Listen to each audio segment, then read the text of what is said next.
A new cinematic trailer has come out for Star Wars Hunters, as well as a quick first look at video gameplay of the game. The cinematic trailer gives us a look at bounty hunters, extremely aggressive melee Wookiees, stormtrooper sentinels, cartoonish Ugnaughts, and Jawas stacked on top of one another. What looks to be a wacky cast of characters comes together in what looks to be a sporting arena battle, with crowds of people watching the battles unfold in this very small 4v4 arena, with the Night Sister taking center stage of the entire trailer. And alongside that, at an Apple event, they give us a few seconds of gameplay footage of the game. Now bear in mind, this is mobile only footage. We haven't seen anything from the Nintendo Switch just yet. And just a couple of days ago, we did see some gameplay screenshots of the game that were leaked thanks to the Android Play Store. We did also have another Facebook leak come out a couple of days ago. This only included one screenshot, and we don't know if it's Nintendo Switch gameplay or if the screenshot was captured from mobile devices. So in today's video, we're just going to have a brief look into the trailer,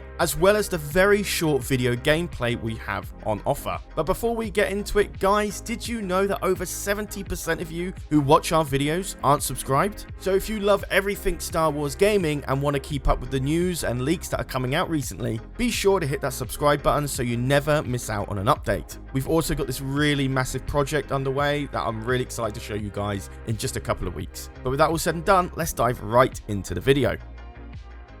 So in the first few seconds of the trailer, we see these two iconic suns, suggesting that this is taking place on Tatooine. One thing to take note of, however, is how the suns are glitching out in the distance. There's a reason for this a little bit later on in the trailer. Whether it is placed in Mos Eisley or Mos Espa, we're not exactly sure, but we do understand the setting. We pan down to see some Urabesh text coming from a hologram that spells out fight with an exclamation mark. Here we can assume the arena fight has just started as it pans up to the Night Sister. This character takes center stage in this trailer and centers around her battle, which appears to be happening with an unnamed Mandalorian bounty hunter, which is obviously identifiable thanks to the mask that he's wearing. After a very brief fight, the Night Sister flees and escapes oncoming fire, until she comes face to face with a Wookiee called Groz. According to the trailer, it makes it quite clear that Groz, the Wookiee class, can easily outclass a Night Sister with a lightsaber. According to previous gameplay leaks, we came to the conclusion that Groz was more of a bruiser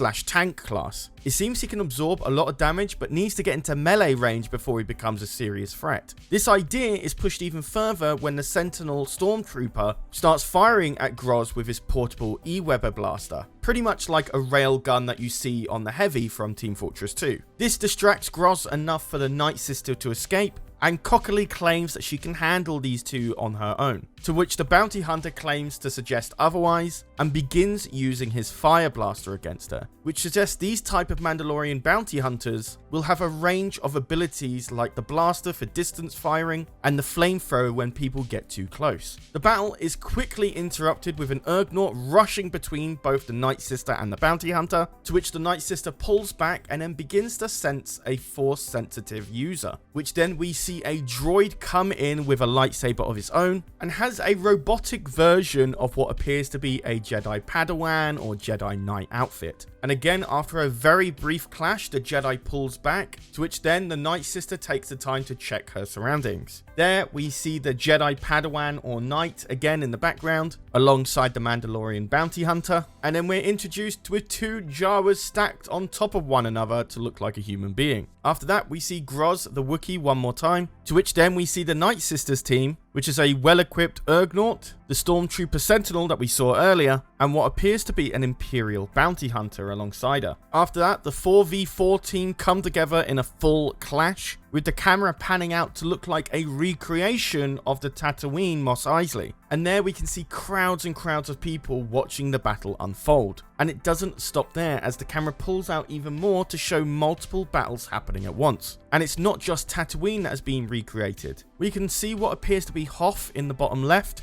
As for the ones on the right, I'm not entirely sure. Because this game is set after the original trilogy and we already see two maps heavily associated with the original trilogy, I'm going to go ahead and say the ones on the right are either Naboo or Endor or even perhaps Dagobah. But unfortunately we don't have any screenshots of gameplay from those particular maps. After that, we get a full look at the Star Wars Hunters logo, and then it cuts to the original team that was going against the Night Sister, which then the Night Sister comes up and it shows that she is on the team with them this time, saying that she's on a winning streak and she doesn't want to lose this one, suggesting you can mix and match any character from whichever faction into a team, which is obviously so because we see the android Jedi and the Night Sister together in one team. They look out at what appears to be the Hoth map, and then next up we see that the game is coming out in 2022, and that pretty much wraps up the trailer. Next up, I'm leaving this as a very short segment because we only got a few seconds of it. Actual gameplay of Star Wars Hunters itself, running on a new 2021 iPad mini that is running the A15 Bionic chip, which is the strongest processor in the Apple's lineup for mobile devices. However, upon looking at the gameplay, it doesn't look that convincing, nor that rich in detail. I gotta be honest, I'm a little bit disappointed in these very few seconds of gameplay. Whilst yes, it does look pretty good for a mobile game, I kinda just expected a little bit more maybe, I don't know. The thing that throws me off the most is actually the movement of the camera. I don't know what it is with mobile games, but every FPS shooter on mobile seems to have this really rigid, stiff camera movement. So when you move the camera around or start doing abilities, it looks really jarring. However, for people who do have big hopes for this game, not all is lost. Remember, we've got this screenshot that looks vastly detailed